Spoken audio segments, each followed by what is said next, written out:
Good morning, good afternoon, and good evening, and welcome to episode 7 of Busy Playing Something. I am your host for this evening, Joshua LaRosa, joined by He Only Plays Everything, Sean Harron. Sean, how are you? I'm good, thank you. It's good to be back again for another week. And are we up to episode 7 already? Yes, time does fly. 7 episodes. You can find it on YouTube and podcast feeds at Busy Playing Something, and we are somewhat of a video game podcast, but to be honest, last week we spent 20 minutes talking about cereal, so who knows In a where mug. in a Why? mug. Why? Yeah, exactly. But how are you going? You feel it is really cold here in Melbourne. I know this is like the Aussie thing to do as we get into July, August, but today in particular was icy cold. How do you are you a cold hearted fiend? Do you prefer the cold or you're a Yeah, summer I've boy? I've always had the idea that if you feel cold, you can always put on extra layers. Whereas if you're too hot, eventually you can't keep taking the layers off. Peel the skin back. Oh, So that sounds terrible. so I like winter. I Mm, don't mind it. I like the rain when it's not inconvenient. So like even today, it was good that it rained all day. Like, it's good for the plants and all that sort of stuff. But I was inside, so it doesn't really matter to me.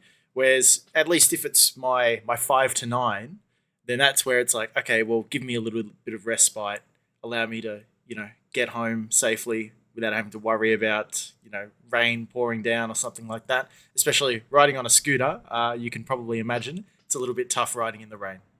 is that what you do? You scooter to work? Is that do you have one of do you Well, like yeah, rent out one of those yeah. scooters, or are you talking No, you got your own? I've got my own electric scooter, Okay, you're one and of those guys. that's yeah, one of Never those thought. guys. Hmm.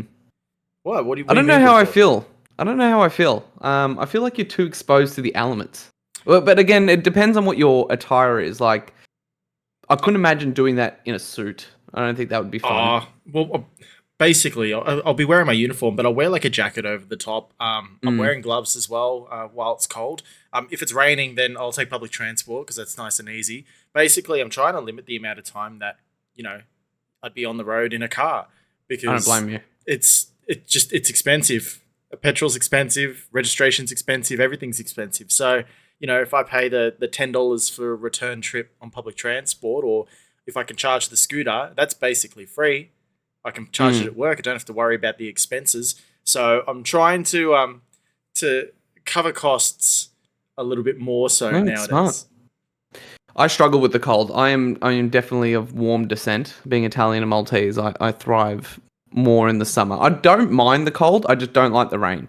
So Okay. today, I worked from home because I'm like I can't be out in this weather. But that's just the signs of the times. And speaking of cars, I've actually commenced my first week driving manual, which has been super interesting. So for those who aren't keeping up, I moved roles to a new employer, and I had a company car previously, and now that I'm no longer in a sales only type of role, I did forego that to get the new job. But I've always wanted to learn manual, and yeah, I've spent my first week on the road as a manual driver, which has been interesting. How many times have you stalled? Honestly, I reckon I've stalled maybe 5 times in a week, so not too bad actually. I think it definitely helped. Like I'm turning 30 this year. Obviously, been on the road for I don't know 11, 12 years. I definitely think it's a lot easier to learn manual after knowing how to drive, as opposed to like first time on the road and trying to learn manual at the same time. Um, so yeah, I brought a little Suzuki Swift Sport.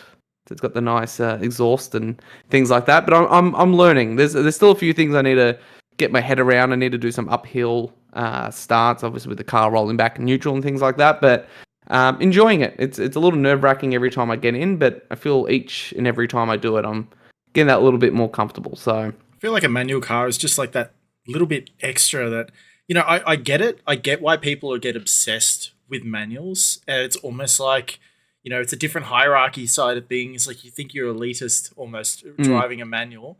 Um, but I don't mind automatics purely because when I'm driving, I want it to be simple. I want to think about less things because I'm worried about every other driver out to get me. oh yeah, it's definitely you're thinking a lot more on the road. I think ultimately it does become second nature in terms of like constantly changing gears, going back and forth, and you learn to ride the clutch a little bit, so you're not forever stopping and going. But I agree. I think the long-term goal for me was always to learn manual in a cheap and cheerful car, and then invest into something nice. I feel like if you're going to drive something that's a sport car or has sport tendencies, Manual. you want it in manual.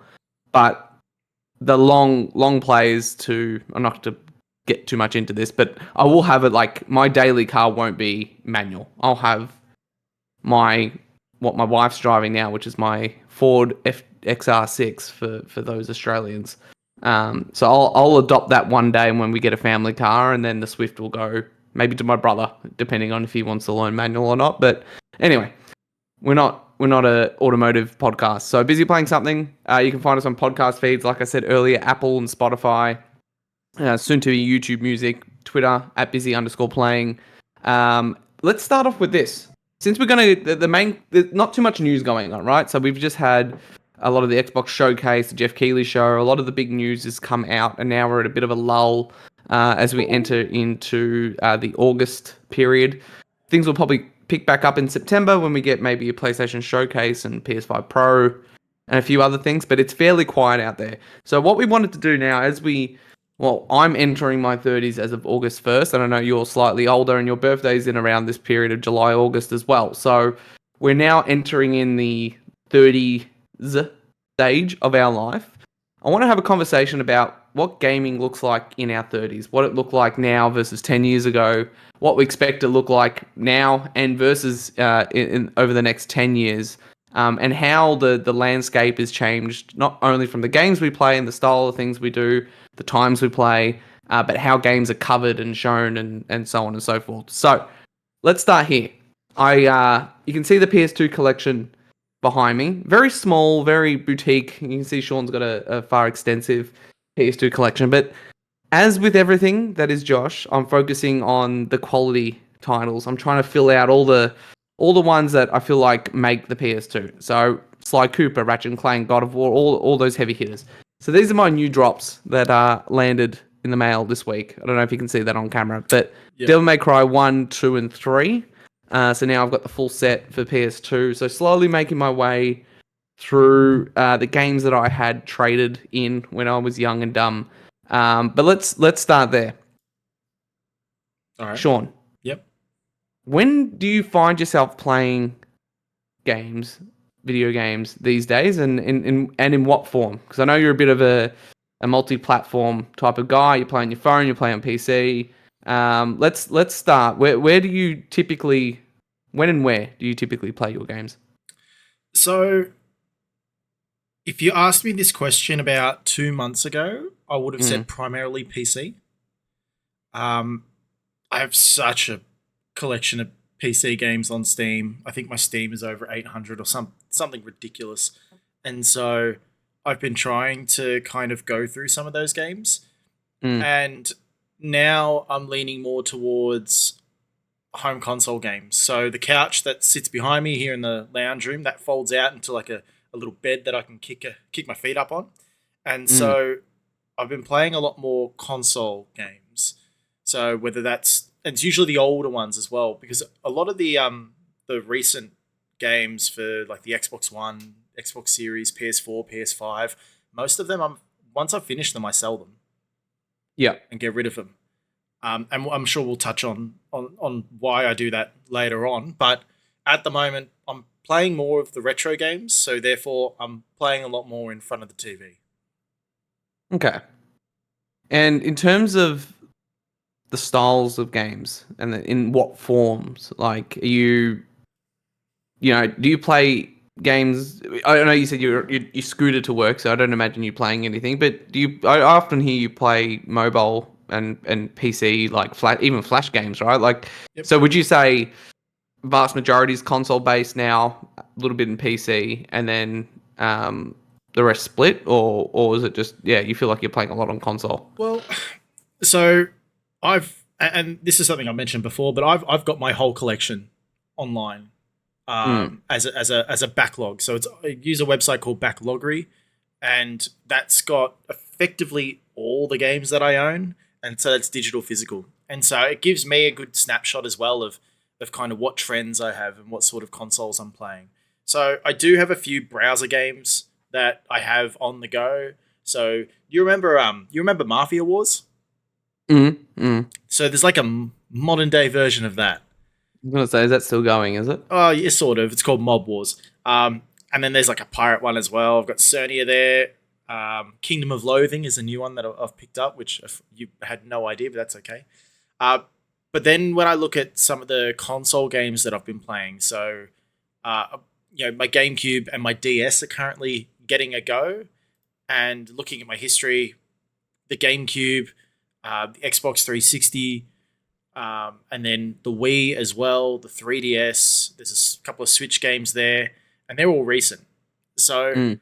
I'm really mixing up kind of the consoles that I'm playing and all that to try and I don't know keep things fresh because at the moment with the type of games that I'm playing, I'm not really going to sit there and spend 120 hours in a row on one particular game as much as I could because I have such an amount of games that I want to play, hence why I've got them. I'm kind of putting myself towards more of the quicker ones to kind of get through them, start to eat through the back catalog. And then eventually when I feel right and it's like, okay, you know what? I'm going to dedicate this entire week to, I don't know, The Witcher 3 or something like that, then I'll do that.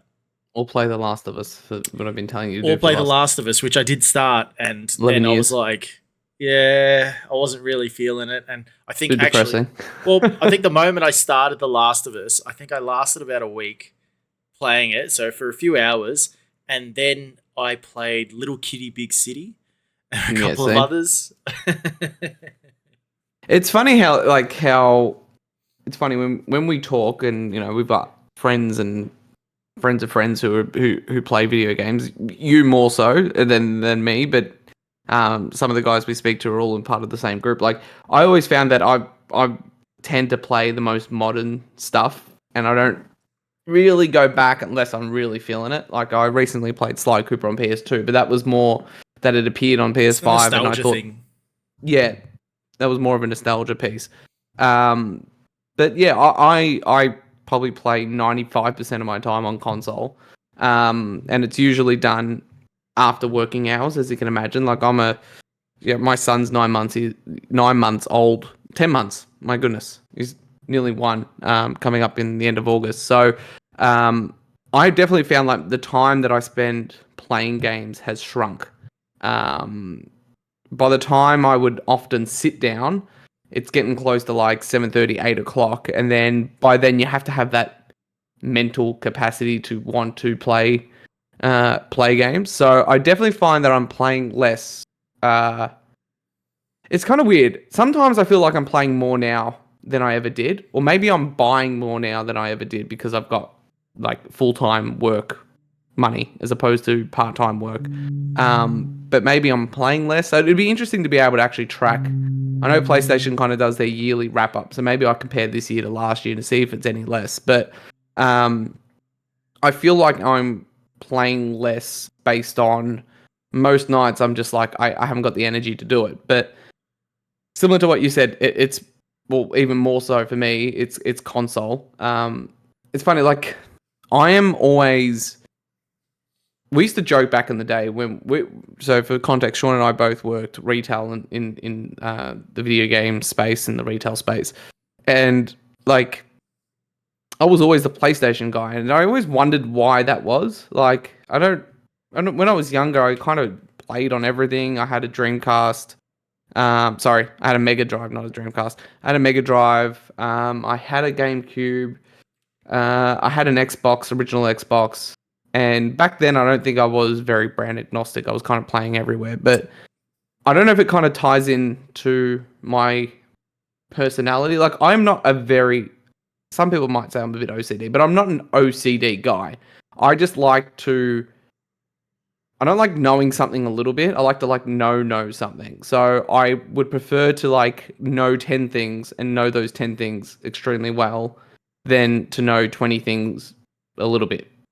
That's just the way I've always been. So for me, that kind of meant, well, I'll play nearly anything that I find appealing on anything that I can get my hands on. But let's be real, like let's be honest. I think 98% of my time playing games is on PlayStation, and it's not just because I'm wearing this. It's just happened to be that way, and I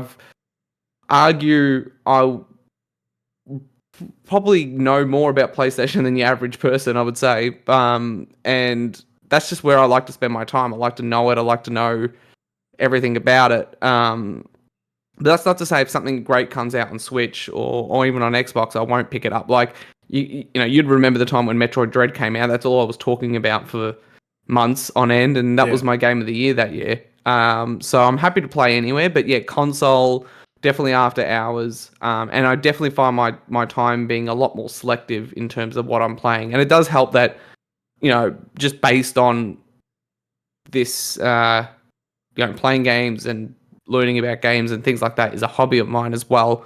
It does mean I rarely pick up a game that I don't finish or enjoy. Like it's very rare that I'll buy something, start it, and go, ugh, this is not for me. So yeah, that's kind of a bit of that. In terms of styles of games, um, do you find, you mentioned that at the moment you're kind of going towards the more shorter, quicker experiences that you can kind of tick off your backlog. Um, Based on knowing you for a long period of time, I feel like that's a big difference in style. I feel like you used to play more. You'd kind of be playing the game that came out this week or the big thing that everyone was talking about. Like I even remember, Skyrim and things like back in the day where those were the big games.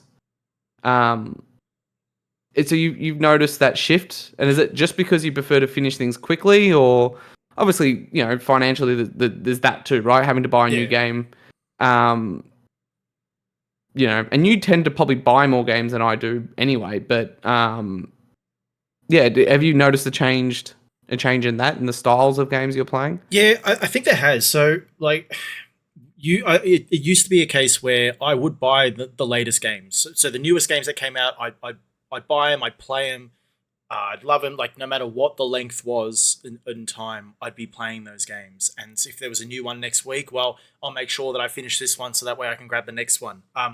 There was a period of time leading up to when the PS5 and the Xbox Series came out where I was playing a game and I was finishing it within a week or 2 weeks. So if I was able to pick it up pre-owned, I'd finish it within the 2 weeks and return it and use that money for the next game. So I Yeah. would go through those games. Um, but I think that it kind of changed a little bit where the newer games were always going to be there. But not only was it a price thing where, you could buy the latest Assassin's Creed day one for $100, or you wait until Christmas 3 months later and it's down to 60. Mm. Like, and that for me, that's kind of that $40 I can use for another game or whatever. So I think that's one half of it. And the other half is when Destiny 2 came out, 2017, I spent all my gaming time playing that. I did not play other games. And that was for a good 3 years leading up to probably COVID and lockdowns. But I was still buying these new games. And I No, I was was gonna say still. you've had like for an example, you've had Elden Ring the collector's edition with the Millennia statue Yep. since day one, and have Unopened. you unopened? It's unopened. That is insane to me. And and so I bought all these games brand new, thinking that, yep, I'm going to play them. And at that time, I was only playing Destiny 2. That was it. And I get the expansions and the battle passes and all that sort of stuff. That's all I'd spend it, all I'd play. And then when it got to COVID, that was kind of like a good reset for me because I was able to say, hang on a sec, I'm spending all my time playing one game. Like this is the World of Warcraft in a sense, like, Yeah, you pick one game, 100%. which don't get me wrong, there's nothing against that. If I could continue to play Destiny 2, I would have continued to play it. But because I had all these other games that I wanted to play and I missed out on so many different games that I thought, you know what, it's about time to go back and play some of these games that I've bought over the years. Because otherwise, what was the point of buying them in the first place? If I bought it for $50 and I'm selling it now for $5, well, I've lost $45 to have it sit on my shelf. And I haven't even played it. Yeah, I get that. So I reckon since COVID, and I'm looking at my backloggery because that's got my history. And so, like in 2015, I bought I bought 76 different games. I was going to say, does it show how many yep, games you purchased? I Yeah. beat 2, I completed 1. So 3 games. In 2016, I bought 19 games, beat nothing. Wow. Like 2019, I bought 3. I only bought 3 games. 2019, 2020, I bought 67, and this is where 2020 COVID. I beat 43. I completed 23. Like I started to pick it up, and so for the last couple of years, I've been in a pretty good, you know, Buy to complete ratio. yeah. So like last year, so or 2022 for example was the best example. I only bought 9 games that year. In 2022, I beat 38, completed 21. Yeah. And so that's the kind of progress that I'm making. Even this year, if you look at how many games I've bought 3. I can't even remember what they are, but I've bought 3 and I've beaten 13, completed 6. So, in saying that, and this might be something you just don't even care about as a person, but do you worry that not being up to date or at least dabbling in that stuff, it's impacting your, like, even with this podcast, right, ability to cover and discuss things, Well, like games in particular? I think if that was the case, yes, it would impact. But also, I have 2 jobs, and one of my jobs is still in the video game sphere. I'm still doing retail. I still need to know what's going on. So that need to know is already there, and I think that's where services such as Game Pass come into it, because I don't need to go and purchase these games because I've already got the service where these brand new games are coming out day one. So I can go through and play some GameCube games, and then when I think it was Flintlock comes in like 10 days. Yeah. That great Game Pass or whatever it is. Yeah. Done. I got a new game to play. I don't need to pay for it because I'm already paying for the subscription. So that's kind of my thinking where when these new games come out, like I'll have avenues, or if it's something that I'll need to buy like Assassin's Creed Shadows, I'll buy it. But otherwise, like I've got all these other games that I can do in the meantime. I don't have to keep looking at, the latest releases on Steam and say, okay, well, this is a big game and this is a big game. I've especially found that with multiplayer games. So there's a whole bunch of different multiplayer games that you'll buy to play with your friends for a week, and then everyone will just drop it. So, Valheim,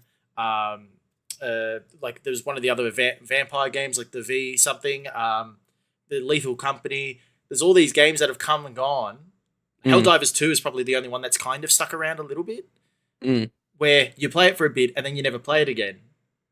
And then, because nobody else is playing it. And then maybe we should do a segment on the show. Maybe it's once a quarter, once every 6 months, where I recommend you one game that I've played this year, in that quarter, in that last 6 months, and you got to play it. I mean, at that point, it's probably going to be on something or cheap enough where it's potentially like we went through this listing before like we even resumed the podcast this year and I was like, okay, so what is a list of games that I need to play that I might have as part of my collection that I just haven't gotten around to? And so there's a good list of about 25 games there that I've been able to put into a list, and there's priorities and all that sort of stuff. Even today I was thinking about playing Breath of the Wild and actually finishing that. Oh, you haven't played? You haven't. Well, so you've played, you just haven't finished. I've played even like Tears of the Kingdom. I've played a couple of hours, and then I'm like, okay, so I'm a couple of hours into a 70-hour game. Like this is gonna, or if not more, this is gonna take me a few weeks, and that could be due to the the dopamine hit of finishing a game and then being able to move to the next one and having that sort of closure. Like, if it's funny, I'm the opposite. I get depression when I finish a game. Yeah, see, like, I don't get that. After I finished Final Fantasy VII Rebirth this year, I was depressed for a good period. I'm like, oh man, because it's like it's the opposite, right? I tend to go for the longer experiences that I can kind of, again, it plays to me as a person, right? I like to know something. I like to know it well. I'd rather play one thing at a time and spend countless hours in it. If I love it, if I don't like it, I'll put it down and happily move on. Yeah. But Final Fantasy Rebirth was kind of that example of that, right? Where that was me for the month, and then when it finished, I was like, holy shit, what do I do with my life? I don't know if you can hear my son crying in the background. No. So yeah, I'm quite the opposite, and like, I think it kind of goes back to the idea that, before we even knew each other back, so this is 10, 12 plus years ago, how long ago it was at this point. Yeah, over 10 years ago. I always was the one friend who played games, right? Like, I'm not around people who play games often, right? My uncle's probably the closest person to me who plays video games, and he's 10 years older than me, so he's kind of like an older brother anyway. So he was the one I would talk to. He was the PlayStation guy, which is probably where it came from, because it was just, by nature that happened. But I think because I was not around people often who would play games, as much as I would not be a person on a forum or replying in Twitter, like, I only recently got Twitter, like maybe when we initially started the podcast, like not that much earlier. I think I use it for news, really. I think that I kind of got something out of playing the latest thing and then like consuming the conversations around that latest thing. And, like an example of it now, which isn't the example, but of today, would be like Shadow of the Erdtree with Elden Ring, right? Like playing that and then, go onto YouTube or listen to a podcast, and it's the conversations about that one thing. And I kind of felt not like, I'm part of the conversation, but more that the thing that I'm enjoying, that I haven't got necessarily had a big group around me who does this thing, which is play video games often, is talking about. So it's kind of like it fed that want to play the new, latest and greatest, because it's like, I'm a big news consumer of video game industry stuff, as you know.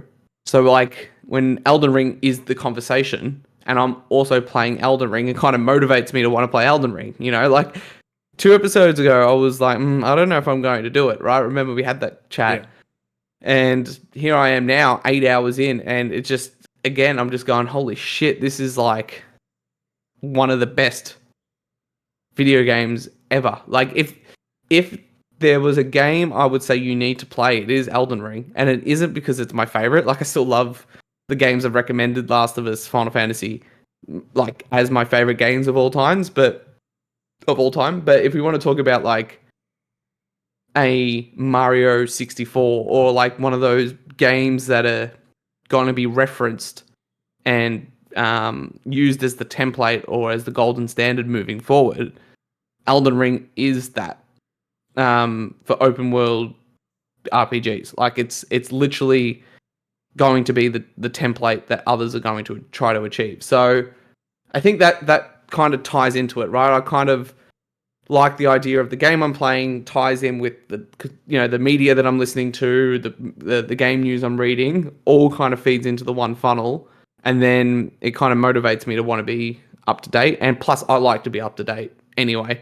Do you think that like that's kind of that's almost indicative of your growing up, where you didn't have that friendship group that played games, so you didn't really have people to talk to about them. So that kind of drew you to these single player narrative experiences. And then not only that, you couple that with, the podcast and stuff, where it's not a conversation about the game, you're being talked to about the game. So you're listening to it more. So you don't have to necessarily participate. You can kind of take that in passively.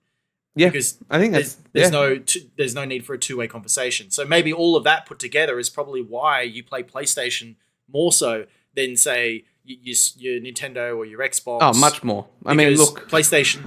Well, the PlayStation kind of trend, especially over at least the last 2 generations, has been those single player narrative driven story experiences.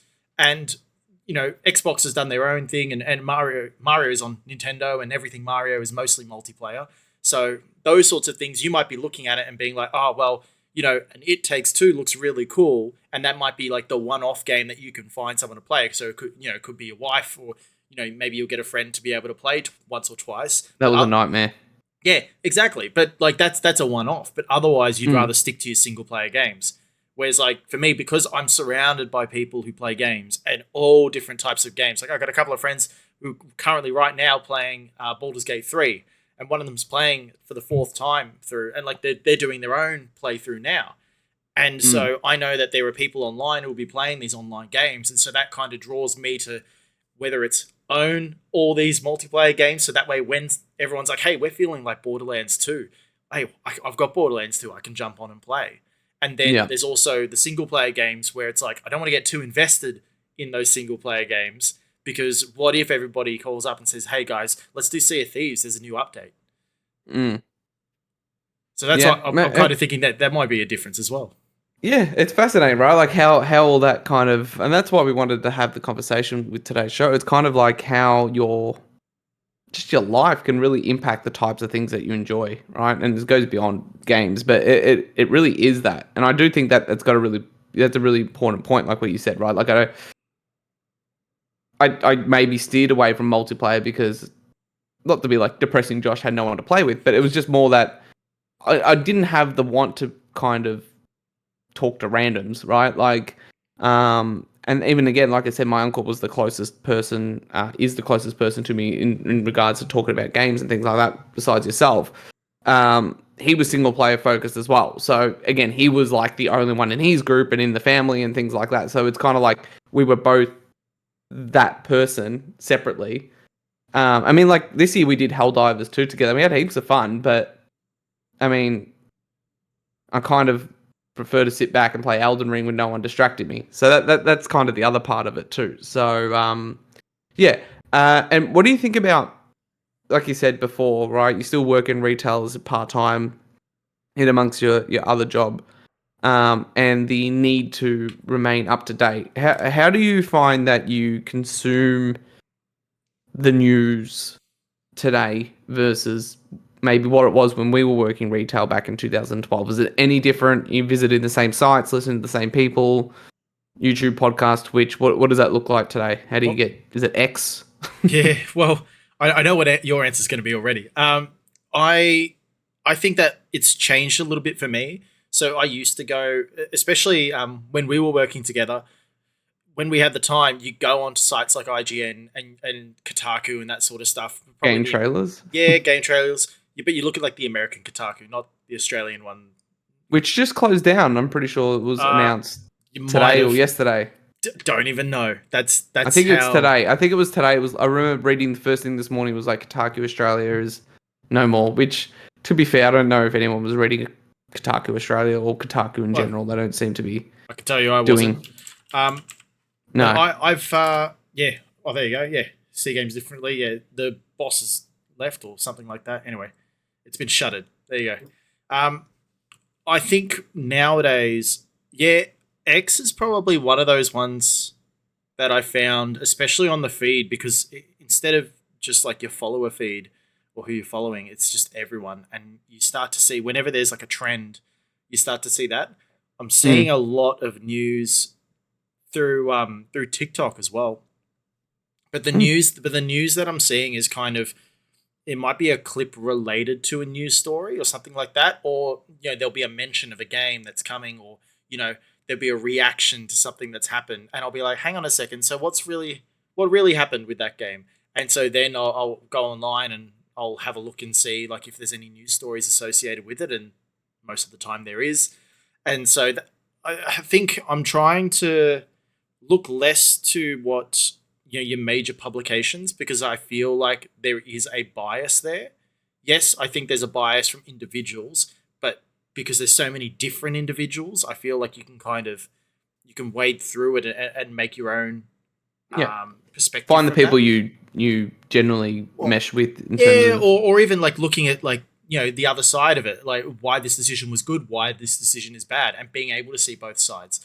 Like I did journalism as part of my uni course, and so when you look at major publications, the idea is when you're doing like maybe an expository piece or you're doing something else, and it's meant to be neutral with neutral language. I can tell you most articles that I read when it's to do with video game journalism, they don't meet those standards.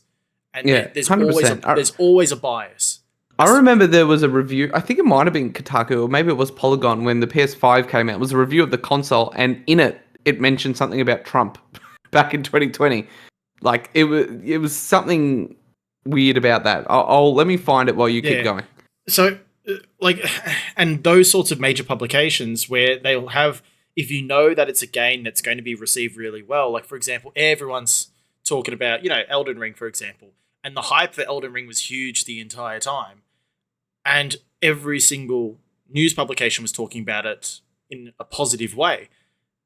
And you didn't really see, okay, like, we get it, it's positive and all that sort of stuff, but, like, what's the other side of it? And so now we've got games like, Star Wars Outlaws that's coming out in August, and I'm seeing predominantly negative, like, pieces regarding that game on major publications. Whereas, if I look at individuals or look at posts and through X or something like that, and they've got links to their own websites, there are positive, like, thoughts about it, but also there is the negative, and you kind of get both sides of it. Their opinion pieces, and because you recognize that, it's easier to take in, I guess. But I try and look at a range of different, like, whether it's publications, users, individuals, because at the end of the day, the more, like, perspectives you have on a particular story, the more informed you're going to be. Because you'll be able to weed out, what's right and what's wrong, in a sense, to be able to make your own individual opinion on it. Whereas if you read off a couple of publications, I feel like that's going to sway you to think a certain way, and then you'll just be regurgitating that. Yeah, I think I tend to agree. Like, again, it probably goes back to I like knowing what I like, and I know what I know. So, like, even in terms of, like, the way I consume, I don't think this is probably the one thing that has not changed since Yeah. the point in time where I began to understand the industry. Like, it's very, I get probably most of the news from Twitter. I only really look at the following feed, and I feel like I've got a pretty good feel of the industry and people to follow. I'm the guy following, like, the creative directors at studios and things like that. So I've got a pretty good, like, news flow that isn't super biased. I feel You're one of the 1,400 people that'll read a Sony press release. Oh yeah, I'm on the. Oh yeah, I think one of my bookmarks is the Sony website press release. The landing page. The landing page, like, not even PlayStation blog. I'm talking, like, Sony corporate, right?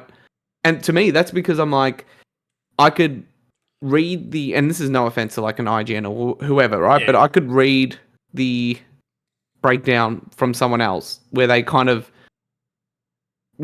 add their own They'll pick on one interpretation of a line and then sentence. they'll focus on that, and it's like that's not the point of it. Like, they're looking for a headline.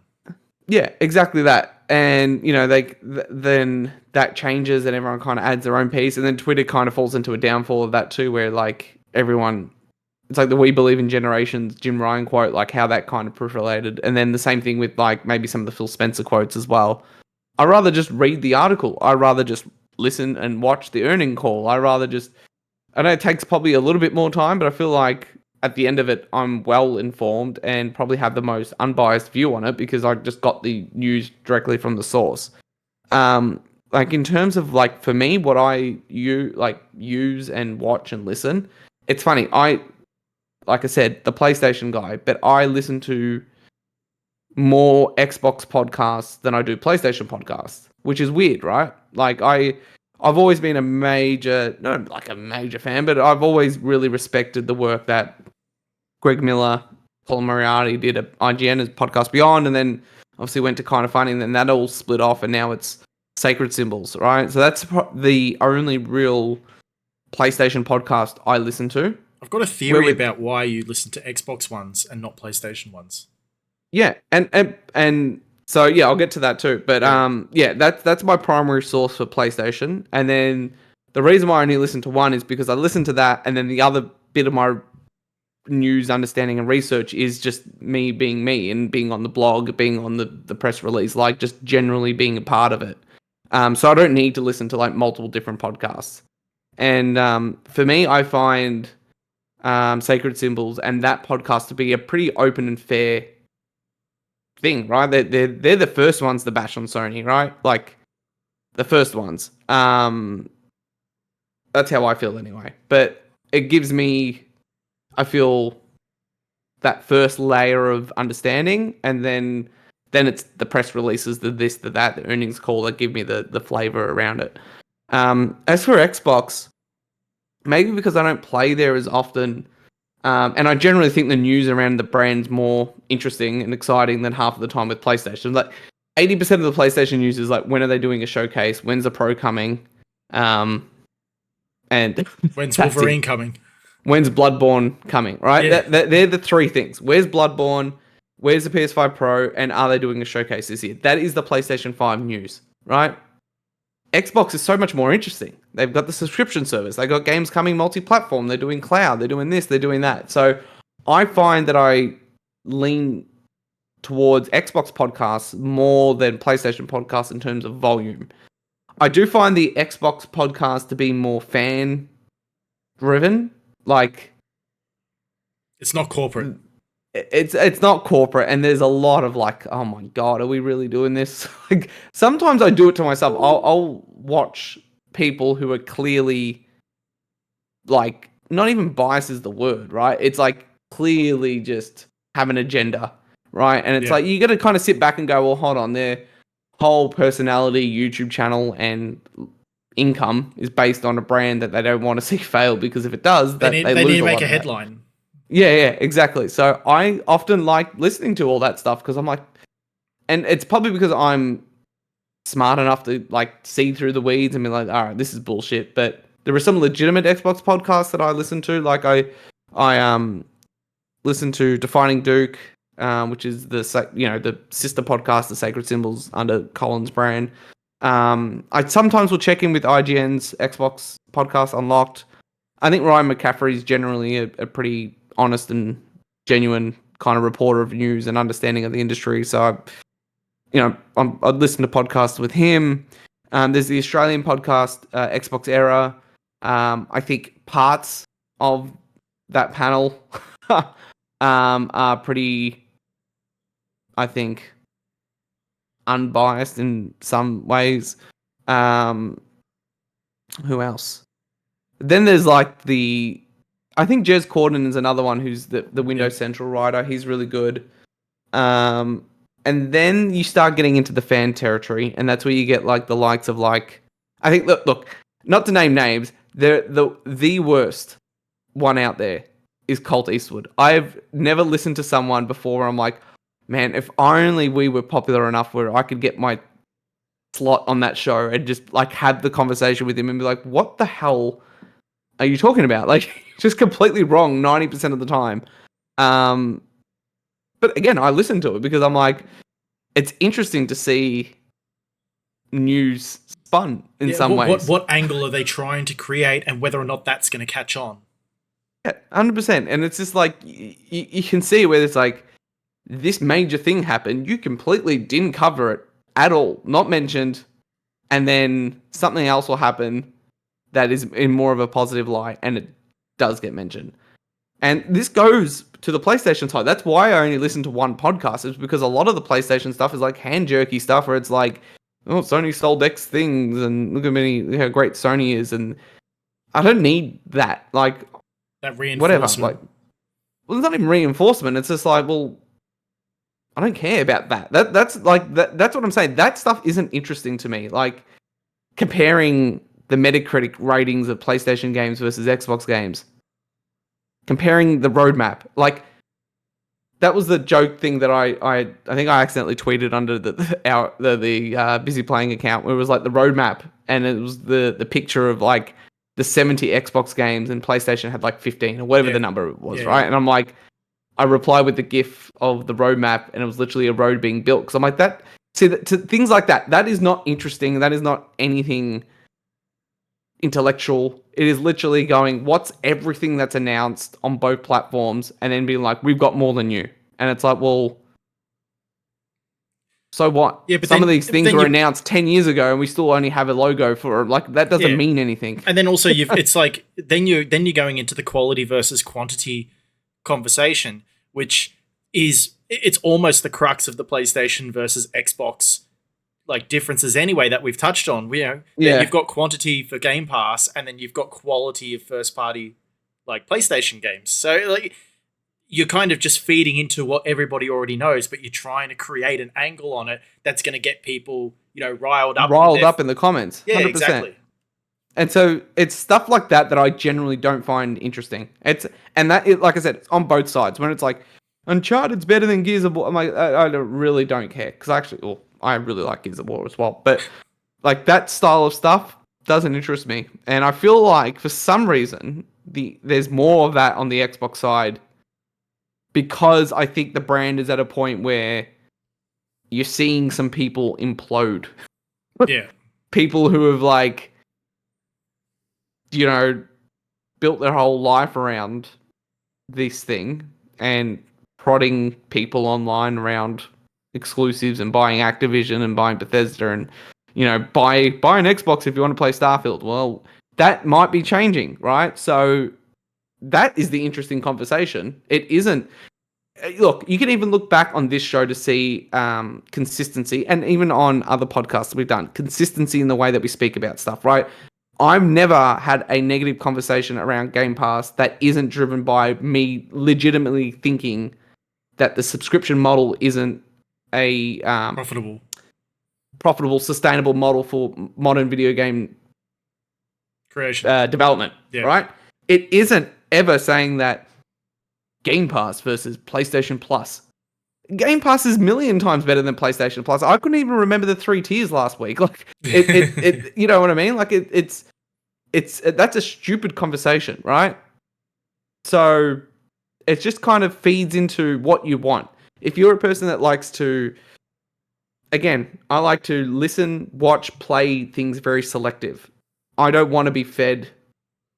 I don't want to feed my ego and be like, well, I primarily play on PlayStation, so it's good to hear how great PlayStation is. That doesn't actually, for me, intellectually change my view on anything. I just walk out going, oh, God, thank God I brought the PlayStation 5, right? Like, who cares? If I wanted an Xbox, I'll go buy one tomorrow. Like, I play a lot of their stuff on PC. Now you know how I feel about the PlayStation VR too, because now they're talking about winding down development for that.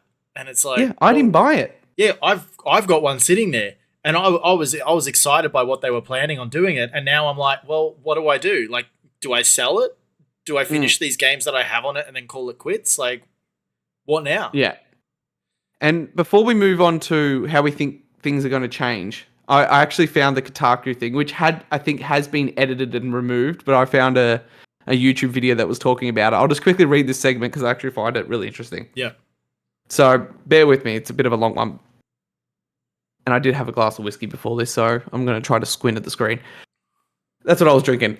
This review has spent 3,000 words talking about the PlayStation 5, which is the most I've written about anything. It's a good video game console, and there's ever been. The combination of the ultra-high definition video, increased frame rates, high-end graphic techniques like ray tracing, and lightning-fast SSD make it feel like the real deal next-gen successor to the PlayStation 4.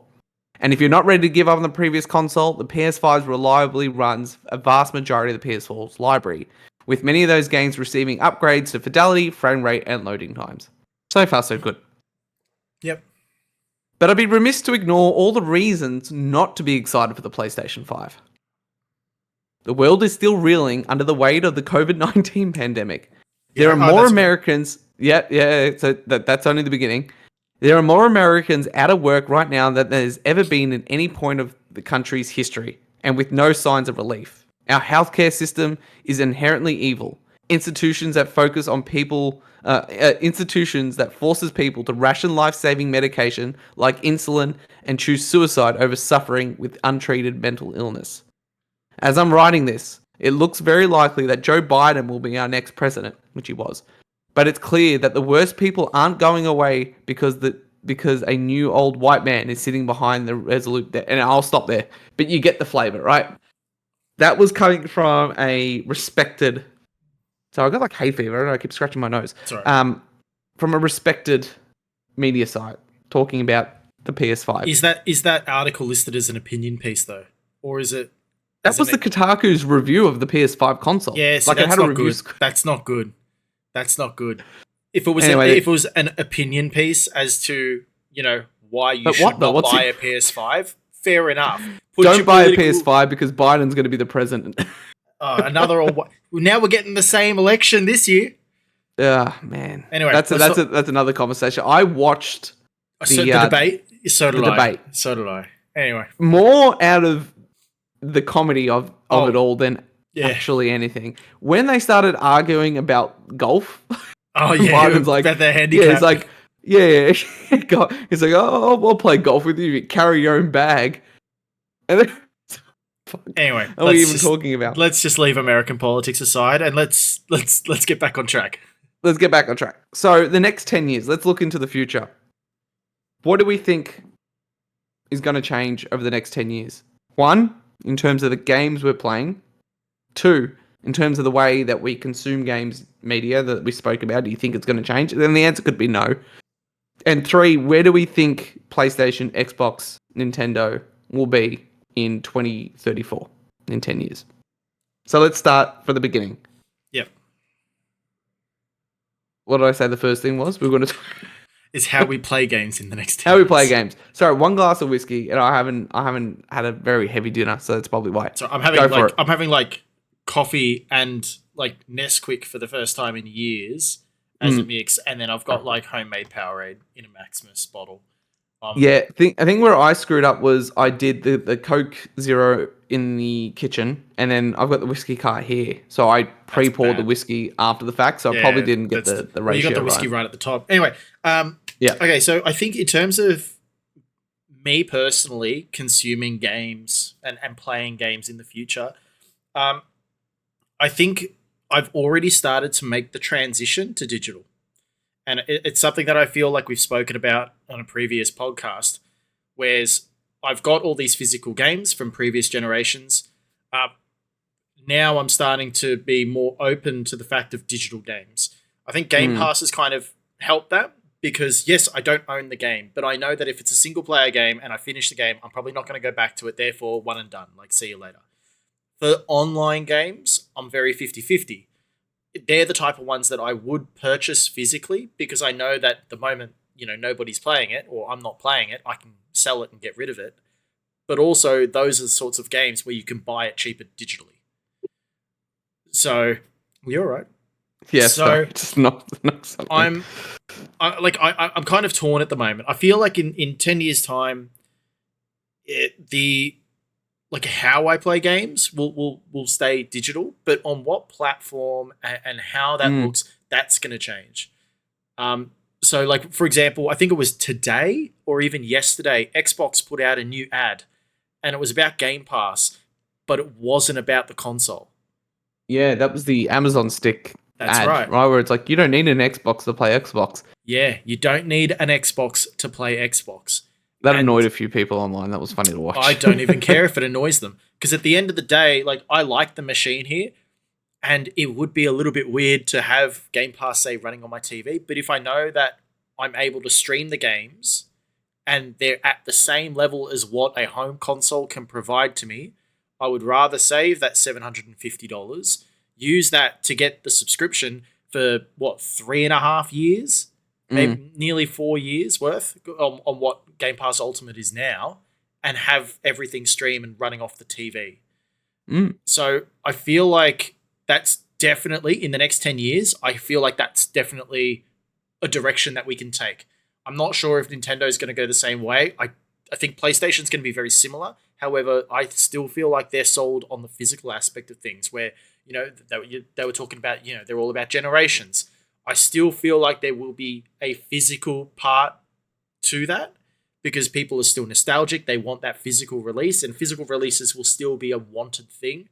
I think more so now for nostalgia and backwards compatibility rather than, future games, because it's getting to the stage now where, you can't really fit too much on the disc. Everything's got to be downloaded anyway. The disc is basically a key to be able to play the game. So I think we will start to move towards a more digital sphere because of the nature of how games are made, how games are presented, how they're sold. That I'm probably going to go along with that flow because I'm happy to adopt these new things. Um, I feel like you might be on the other side of it. Yeah, I think so. Like if we talk about the games I'll be playing in 10 years, I don't think that's going to change too much. I think we are definitely getting less single player big narrative games, but I feel like there are more games being made overall. So like, you know, again putting the PlayStation hat on, as much as with, the PS3 generation, like Naughty Dog released Uncharted 1, 2, 3 and Last of Us. PS4 generation, we just got Last of Us Part 2, one game versus the 4 that they had on the previous generation. This generation will Uncharted probably 4. get Oh, sorry, you're right. Uncharted 4 and Last of Us Part 2. So we had two. Maybe I'm not the PlayStation guy. Maybe it's the whiskey. We had two, right? So that's still half of what we got the previous generation. This time, we're still waiting, right? We might only get one. We might get two. And they did have the cancelled Last of Us project, but that kind of paints a picture of like, you can't just rely on that. So I'm playing a lot more different stuff now, right? I'm playing more Souls games that I've ever played. In fact, I've only ever played Souls games this generation. Never even touched it last generation. So, the styles of games I enjoy are still single player focused. I think that's going to be the key. Like, Elden Ring's got multiplayer. Like, I've summoned people in before to help me out with a boss, but like, the heart and soul of the game is a single player experience. So I think that will still be what I enjoy. In terms of how I consume, I think that's going to stay the same as well. I think podcasts will still be a relevant thing in 10 years' time. I mean, I still I've logged into Twitch and watched, I think, Maximilian Dude a few times. Like, I'm not even on Twitch. I had never been on, I don't think I've ever been on to Reddit. Like, that's how much I'm still, I mean, I think Reddit's come and gone. Like, people still use Reddit. Reddit's still huge. Never been on it in my life. I think I used it when we were at our retail job back in the day because I think we had access to that website where we used to not have access a lot to of the Reddit stuff is either links from elsewhere, opinions from elsewhere, or it gets like screenshot and filtered through to X and that sort of stuff. Yeah, never been on it. Like, that's how much it doesn't, What would change, I think, over the 10 years, I think we're going to see a consolidation we've already seen it in the media sites. Like, IGN now own a whole bunch of different sites. We spoke about before Kotaku being closed in Australia. Like, I feel like that's going to shrink. And then it'll be the independents that kind of pick up the slack on YouTube and other places. So for me, the people I majority listen to, like Kind of Funny, Sacred Symbols, there's others. Maximilian Dude, big fan of him. Like, all independent people, they're not part of IGN or whatever. So I don't think that will be different for me. But again, I think those big sites are going to continue to shrink.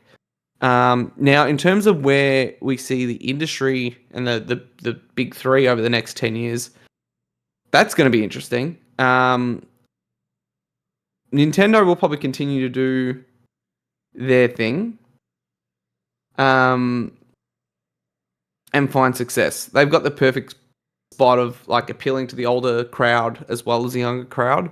Where they have to be careful is, I guess, is as iPhones and iPads and phones and tablets continue to get more and more powerful and easier to access, they just have to be careful of that, right? Because back in the day, I think, like, when we were kids, right, and you wanted to play kid games or Nintendo, like, you'd give them a Nintendo, right? That was the thing. Some people didn't even call them video games. It was like, call it the Nintendo.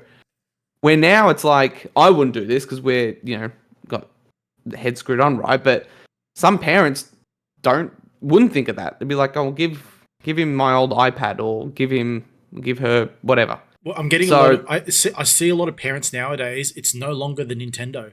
It's the PlayStation. Really? It's the PlayStation. Well, make sure you pony up and buy Astrobot. But yeah, I'm interested to see, maybe that's probably their risk, right? As everything becomes more level, like, you still have to sell them on the hardware, but they've got the IP, so they might, they've got Mario, they've got those IP that will carry them. But I guess that's their risk, right? It's just the younger generation being grown up on Fortnite and Minecraft and these big games. But again, some of their games sell 20, 30, 40, 50, 60 million copies. So Who knows? But it could all change. I mean, if we had this question during the Wii U generation, we'd probably think Nintendo was third party by now. So it could all change pretty quickly. Xbox is interesting. I do think in 10 years' time they won't have a console, or they will have a piece of hardware that is Xbox that isn't what we think a console is today. It might be just a dongle that connects into the TV.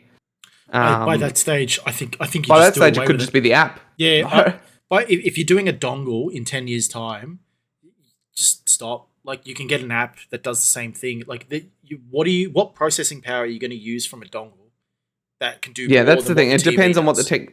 Yeah, it will depend on that. I think ultimately, I think they'll get to a point where if things continue to evolve and streaming becomes more and more accepted, widely accepted, and usable in terms of internet infrastructure being there, I could see a world where Xbox hardware becomes a niche product, kind of like a Steam Deck, that is, if you just want to play things natively and not streamed, and you're that person who cares about that stuff, we've got a device for you. That's kind of where I see Xbox being.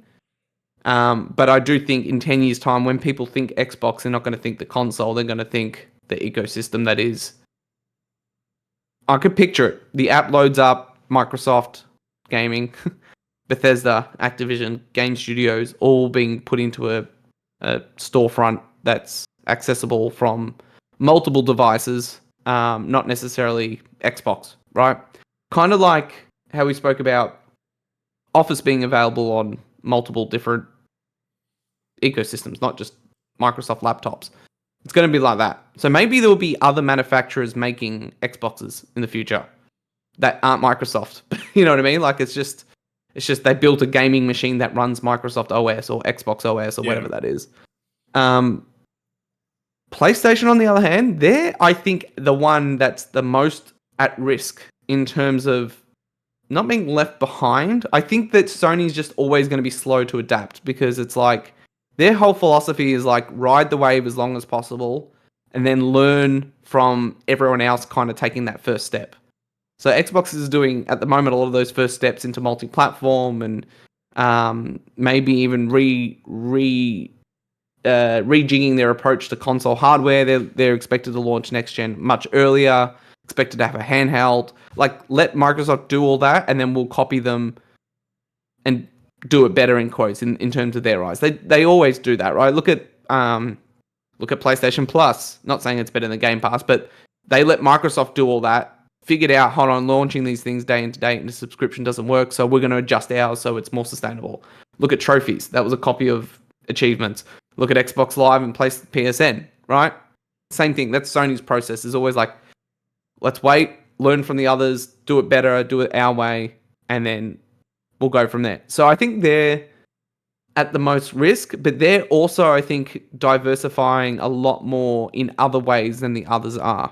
I mean, I don't know if you saw last week, or was it during this week, Sony announced they actually announced the partnership, I think, over a year ago, but there's a new line of collectibles coming out of PlayStation, which is like I think it's called the Shapes Collection. It's like a figurine line for collectors. I think the first wave's Aloy, Jin Sakai from Ghost of Tsushima, Kratos and Atreus. I think that's it. I think there was the other dude from Horizon. I'm forgetting his name. Vast.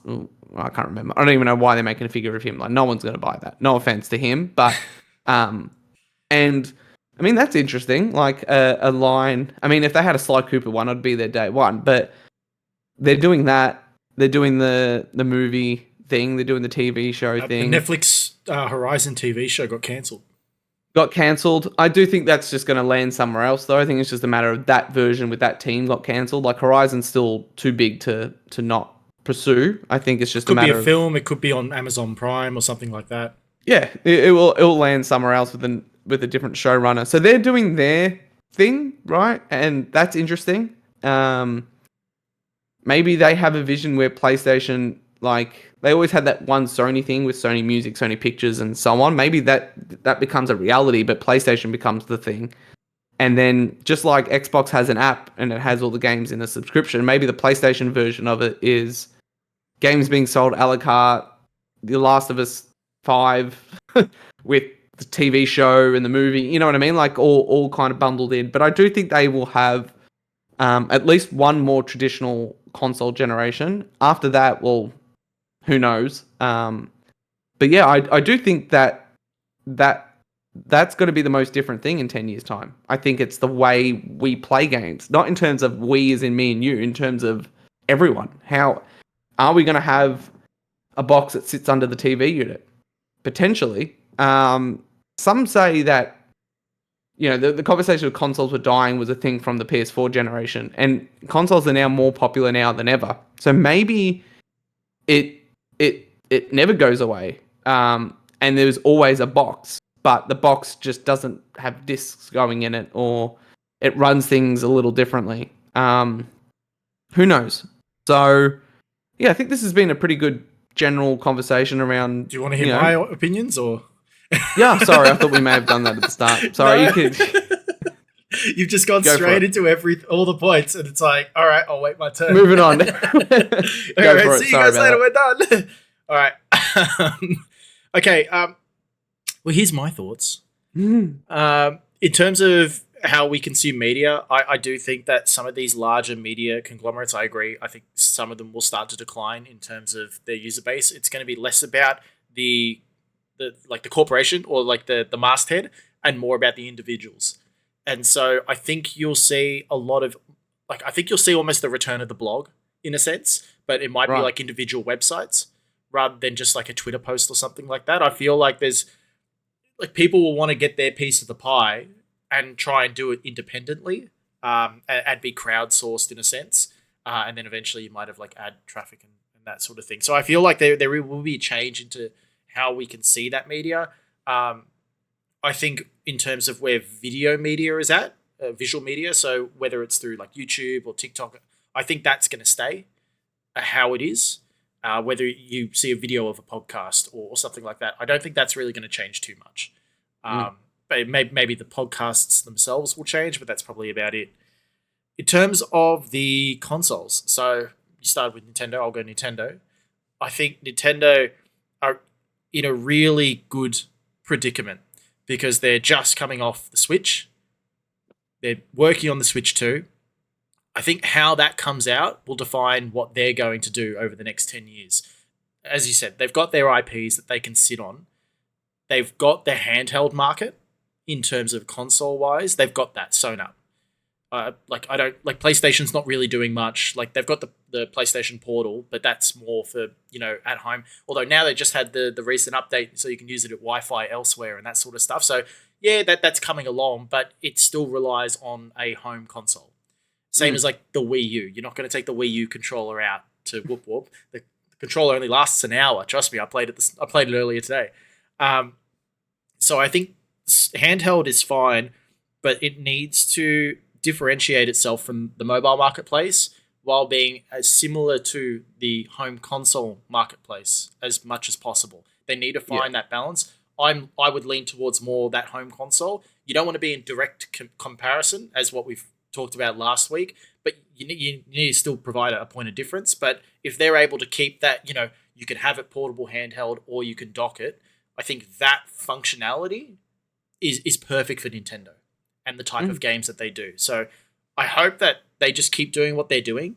They don't really have to change too much. Xbox, I think Xbox and interesting probably is the two words in a sentence that we say the most, because it is. They can really go anywhere. I wouldn't be surprised in 10 years' time where they might have deals with like Samsung, where you've got the Samsung Xbox TV with Game Pass built in, and it's like a gaming TV. Like I kind of see that. Like I know you mentioned like other developers might be making their own boxes, so you might have like Samsung doing an Xbox box, and then Xbox has Game Pass on there. It runs as kind of like a third party sort of thing. Like I get that. I think that that's possible. I wouldn't be surprised to see it from a TV point of view or something like that, rather than like a box that you add to a TV. Or even a PC. Yeah, exactly. Or like it's inbuilt or something like that. I kind of see it leaning more towards that. Xbox is still going to want to sell consoles. They still want to sell hardware. They still need to have a presence there, regardless. Yeah. Because the moment you move digital, you've taken away brick and mortar, so you don't have a reason to kind of be in people's faces. And if you walk into any gaming store, whether it's a JB Hi-Fi, an EB Games, or anything like that, you'll notice that most of the ground space is taken up by PlayStation and Nintendo because they're still. But then that comes into the point. Does that really matter, right? Because you go to a JB Hi-Fi today and look at TV shows and movies. It doesn't have Netflix anywhere, but Netflix is the name brand. But is Netflix profitable? I think now it is, but it wasn't for a very, very long time. And that's the thing. So Xbox has either got to choose to take the long game on this to make Game Pass profitable enough that they don't need hardware, or they still need to find a way to have a brick and mortar presence. And a console is the best way to do that over software, because PC has software, but you barely see it in the stores now because most of it's digital codes. It's not the discs. So like you still need to have some sort of presence there. And also, in saying that, like the figures for Nintendo software and PlayStation software is way more than Xbox software. Way more. Like it's no contest. But Xbox is like they can push consoles out, and especially the accessories as well. So I still think that there's going to be a presence there for them because they need to think about, well, yep, you've got your online buys and that sort of stuff, but most parents nowadays and the kids, they want to see something. They want to have it in their hand. You're not really going to do that on the EB Games website. So I think that they're still going to try and have a little bit there, but it's going to primarily What's interesting is you're going to be that parent. It's not the parents that we think about. Yeah. We're going to be those people. In 10 years' time, you'll have kids. But that's the thing. Like we're in a different space because we're surrounded by this. We're in this space. We know we can go digital if need be. We know we can order online and that sort of stuff. The amount of people who don't even know the password to their banking app. I mean, it's wild. It's like people. I saw on the news today that about the Australian Post doing a lot of the banking stuff in regional areas because bankings are closing, and there's like this lady. It's like, but I don't want to do my things online. Yeah, no, like and banks have that problem all the time. That's why, like, you know, banks they might be saying, oh, they're going cashless or whatever. Well, that's because businesses are going cashless. But like they've still got ATMs, but they won't have tellers because people don't need tellers anymore. They just need customer service. They need somebody to help them reset their password because they can't read instructions. Like that's the sort of stuff that you're about. And so Xbox still wants to hit that market because that market is still bigger than we think. Not as many people are on the same level as us. And that kind of goes then to PlayStation. So PlayStation, I do feel like they will branch out a little bit. I agree that they do hold off as much as possible until they need to make a move. And I think they'll continue to do that. I believe that PlayStation will keep selling consoles until they see, you know, maybe Xbox make a change that's better than a home console. And I'm still skeptical about whether that's going to happen in the next 10 years. Could very much well happen. 10 years is a very long time in technology and video games. But for PlayStation and their image, having a PS6 is a hell of a lot better than, just sign up for PlayStation Plus. And that's the thing that's so different between movies and music. Like, a vast majority of the money PlayStation and Xbox make is off third-party stuff, right? Just things naturally selling on their ecosystem. So they kind of need to facilitate that because, you know, Capcom don't have the ability to house their games anywhere. You know, you're not going to have a Capcom app. You know what I mean? So I think that's like the main difference between like video games and say movies and TV shows, where Netflix is the house, Amazon is the Prime is the house of the content. But besides PC, which has Steam and Epic, and that house is that, for everyone else who plays games on a couch, there isn't a home, right? Yeah. And that could be the thing. It could be that PlayStation and Xbox aren't the home in 10 years' time. There could be someone else, or it could be just an open marketplace where everything's on everything and it's just play wherever you want. I think that's what Microsoft's ultimately you've already got Ubisoft Connect, which used to be Uplay, and you've got EA Play, which used to be Origin. So Mm. these are PC apps, and they are storefronts and homes for the FIFA games, or it's for like the Assassin's Creed games and Far Cry and that sort of stuff. Like so, Ubisoft and EA already have their own like storefronts and places that you can buy their games from. However, you've also got Steam, you've also got GOG, Galaxy of Games, and then coupled with Xbox, PlayStation, Mm. Switch. So you've got many different avenues. I think because Xbox, PlayStation get that revenue from third party, they're not going to let go of that third party. But if, for example, a Capcom was going to say, you know what, we're going to make our own storefront and we're going to put all the Resident Evils and all that sort of stuff on there, and like for PC wise, and that's their storefront there. Well, they're skipping out on Steam, but they'll have that there. They're going to have it in house, potentially more room for profit if they choose to go down that path. Yes, there'll be a little bit of outrage about it for the initial change. It'd be wild. But- People will refuse like if a game's free Oh, on yeah. Epic, people will refuse to play it there and still buy it on Steam. Well, I can tell you right now, like I've got Epic, the Epic Game Store, and you know how you get the free games like every week. It's like a different free game. Sometimes it's 2 free games. So I'm looking at my Epic Store launcher. I have 224 games, and I've bought about 3. And that was like Alan Wake 2 and a couple of other smaller ones. Everything else has been free. Yeah. And so I've got that sitting there. Most of these games are games that I've got on other platforms, but because they're free, I now have them on PC. I don't have to worry about getting them on Steam or anything like that. I don't need to bother buying them on console. But then again, most of the games are, at least a few years old. So it's neither here nor there. But in terms of like in 10 years, all 3 have the opportunity to really shake things up and change the way that they present themselves. I think Xbox has a lot more room to do that, whereas PlayStation, they're okay to play safe, and Nintendo's on their own little island doing their own little thing, their little Hello Kitty Island adventure. They're off doing that. So it's going to be really intriguing. I'm actually more curious as to how gaming's going to look from console versus PC in terms of availability, how similar they become, those sorts of things. That's the question that I'm interested in. Because PC is, if you can't get it on console, you get it on PC. We're seeing PlayStation move more to PC. Xbox already has Game Pass that you can get on PC. Nintendo doesn't. So what's going to happen there? Yeah. We shall see. A lot of moving and shaking going on in the industry. So I hope you all enjoyed that conversation. Look, we're going to wrap up, but we'll touch on the games that we're playing. Maybe let's start with you, Sean, because I don't know, mine might be not a little bit longer, but more of a discussion point anyway. Yeah. What have you been up to? So right now, because I mentioned last week that the Wii U's are dying, brother. So I am currently playing Mario Tennis Ultra Smash. So the tennis game on the Wii U. There's 25, I think, achievements or trophies on there in game, and I've already got a couple of them. So I'm going through and playing that.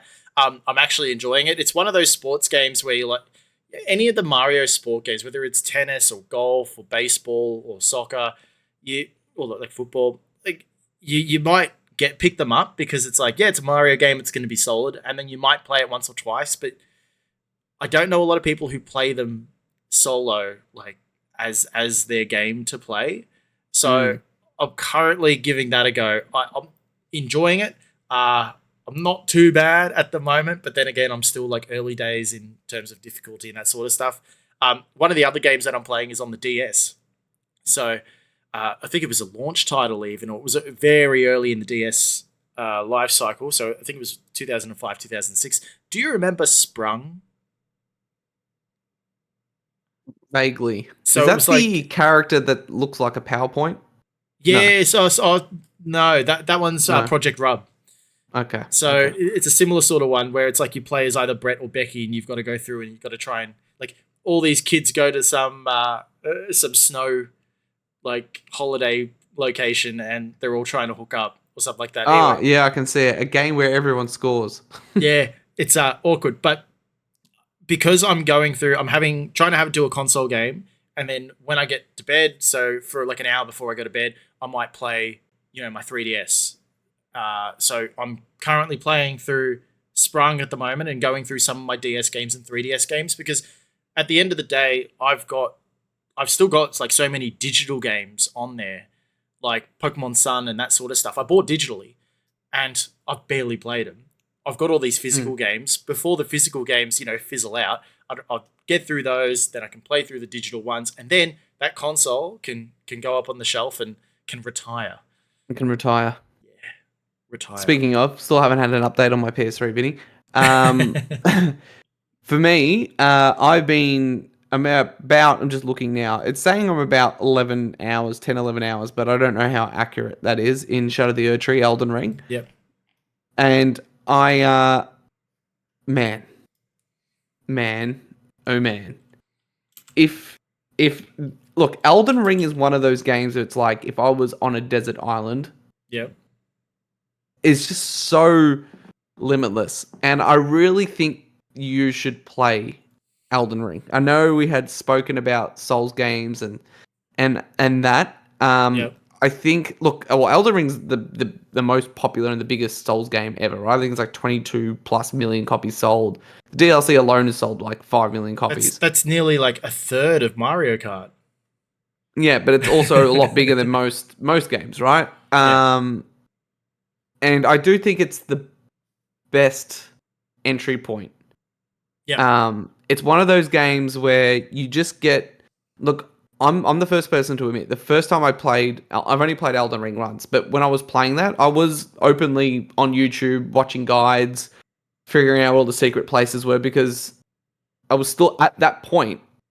I think that was like the second Souls game I've ever played at that point, right? I think I went to Demon Souls straight into Elden Ring. Since then I've got a few more games under my belt. I went and did Lords of the Fallen. I've done Lies of P. I've done parts of Sekiro. So I've kind of jumped around. Still got to do Dark Souls. But I'm playing this completely blind, right? Not, doing any of that. And it's even more incredible because it's like there isn't games being made like this, right? Like you're not playing Assassin's Creed and then finding a hole in the wall that you go in, and then you going through what you think is a tunnel, and then there's like a whole other map. Yeah. You've just naturally discovered, and it's this city underground or a city in the sky or all these weird and wonderful discoveries. Like I've had it happen twice already where one was that example where I went into a cave and like it just tunneled down, and then there was this whole dungeon underground that some people could completely skip. And then the other one was like I went behind a waterfall and went down and then discovered another part of the map that you wouldn't be able to access, and again could completely skip. Yeah, okay. Like for me, the difficulty thing isn't why. I think Souls fans are the most annoying fans, to be honest, because it's all like the whole get good crowd. Those people are annoying. Yep. What I love about Elden Ring in particular is the all-encompassing nature of it in terms of like unlimited builds, unlimited possibilities to defeat a boss, the ability to like just inhabit a world and discover things that you often hear like, oh, go to this point in the map and it's like, oh, look at this interesting thing. It isn't that. Like, it isn't like the whole get there and then there's like a really cool item. Like, it isn't that. There's like, you get there and then it's like, oh, hold on, I can go behind here. Oh, hold on, there's another.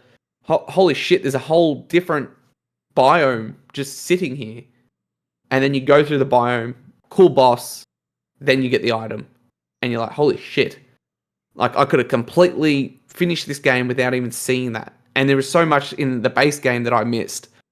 And that was even when I was doing a guide, right? Where here I'm going blind and I'm having those moments where I'm like, I'm getting to what they call like a legacy dungeon, which is like a story mission type thing. And I like look to the left and I'm like, oh, there's like a path leading behind a mountain. I'll just go there for a bit, and then I'm spending 3 hours there and leveling up and doing all those things. So like to me, that is the thing where I'm like, no one else is making games like this, where it's just like the sense of discovery is the most appealing thing to me. It isn't the boss fights. Like, I think that's why a game like potentially Black Myth Wukong is super exciting to me, because it's like it's got the, or even probably more Phantom Blade Zero, where they kind of talk about the combat being more like Devil May Cry, more action focused, and not the grueling Souls thing. But the world and level design is more Souls focused, where it's like, it's like the realization of a Metroidvania, right? Where it's, it's not just left to right. It's left, right, then go back to left, then go down, then go up. And it's like you're unlocking things and putting things together, and then you're opening up a map. And then the whole time you're getting stronger and stronger and stronger. Like the whole difficulty thing, it's usually the first 10 hours or the first bunch of hours are the most difficult in a Souls game. Because, like, for instance, in Elden Ring base game, the area to the right of where you start the game is one of the most difficult areas in the entire game. And you can just naturally, it's not like a wall or a boss that you need to get through to enter this other biome. You literally just walk there and you get killed instantly. And like, it's not treating the game as stupid, like saying, like Assassin's Creed would have, I don't know, like an icon next to the enemy's head saying you're way underpowered to even face this guy, and you would just run away. It doesn't do that. It just goes, all right, go for it. And then some people are like, oh, I'm good enough to do it, and good on you. And then me, I go there, get knocked, and I'm like, okay, I am not coming back here for 20 hours. And then you go back there, and then you can beat that enemy easily. And you're like, it's that kind of thing, building out your character, building a style of gameplay that you want to focus in. And like, do I want to be carrying around a heavy sword? Do I want to be a ninja? Do I want to be a magic user? Like, that stuff's really cool. And I think the fact that the games don't have like a traditional storytelling approach, like I'm not a big fan of the whole like characters force-fed story. No, like murmuring like random things, and then you're like, I don't really understand what it is. I prefer a more, Lies of P approach, where it's a bit more coherent. But for me, I don't play Elden Ring for the story. It's more just, that's like texture and flavor to the world I'm in. It's more just the experience of riding my horse into a lake. Man, this is cool. And then a dragon crashes. You're going to hate the fact that we can't have a DLC as part of Game of the Year. I mean, we got Final Fantasy Rebirth this year, so that's so you're pretty sorted already. Yeah, okay. Yeah, but man, I really think you should play Elden Ring. I mean, more than probably, like, at the moment now, like, Last of Us has impacted the industry so much, and games are trying to still mimic what the original Last of Us did. So that's another game like that. But I think Elden Ring is going to, like, impact even the games you like, right? We're seeing that, like Assassin's Creed, every open world game is going to be like borrowing from the Souls FromSoft mechanics. Yeah. So yeah, that's what I've been playing at the moment, about 10 hours in, and loving it. So yeah, please play Elden Ring. I am going to mention as well that there is a game that you should be playing, or at least reinstalling. Do you remember Astro's Playroom? Yeah, I've heard they've added in the secret characters in there. Yep. So I got one first day that it launched, and I think the second one is up as of today or yesterday. So yeah, I'll be. I think Bloodborne's one of the characters too. So it's like, man, they keep referencing that was the first hunter. one. Yeah, and the second one is, I think it's Celine. Yeah, there's that. I saw there was the Gran Turismo guy, and then who was the third one? I'm forgetting the third one. Someone but yeah, they're adding characters to it. It's really cool. Yeah, Astrobot's awesome. So at least that'll whet your appetite until the new one comes out. But I got one more question for you before we do wrap up today's show. Will you be playing Flintlock: The Siege of Dawn when it comes out on Game Pass in, what is it? 10 days? 10 days, whatever. So I think it comes out on July 18th. So that is next Thursday. Not at launch because I think Shadow of the Erd Tree is like 30, 40 hours. So I think I'll be again. I don't get to play as much as I used to, so I think I'll be in that world for a while. I still need to go back to Alan Wake to finish the last 2 DLC chapters. But there isn't much in July, even into August. I think. Oh, Black Myth Wukong's in August. So depends. If I get through all these games and it's August, unfortunately, it's probably going to get missed if we're getting into like Black Myth Wukong territory. But maybe it's something to pick up later. I'm assuming you're planning to play it. Yeah, I am planning to play it, and that's kind of why I'm playing like some of the shorter games that I am kind of like getting myself ready, because you've got Flintlock, and then you've got Star Wars Outlaws that comes in end of August. So I've got a few weeks there. Basically, my plan would be to give Flintlock a go. If it's my thing, I'll play it through. If it's not my thing, I've got a week of leave coming up, and that might be the week where I either do Last of Us or Elden Ring. Actually, if I do end up doing Elden Ring, I reckon I'm probably just going to buy another copy and keep the collector's edition sealed. Yeah. I mean, why not? You could probably buy the edition that comes with Shadow of the Erd Tree now anyway, so you get just everything at once. But yeah, I look, you can't go wrong with either games. I think eventually you need to play both. But yeah. Well, Elden Ring at the moment with Shadow of the Erd Tree is $120. Elden Ring by itself is $57. So then do that, because the DLC is $50, and by the time you get to the point where you can access the DLC, it'll be $20 or $30, and you can just do it then. That's if you end up getting there. Oh, I could get the collector's edition for $550. Or you could do that. And then not open that either. Anyway, go on.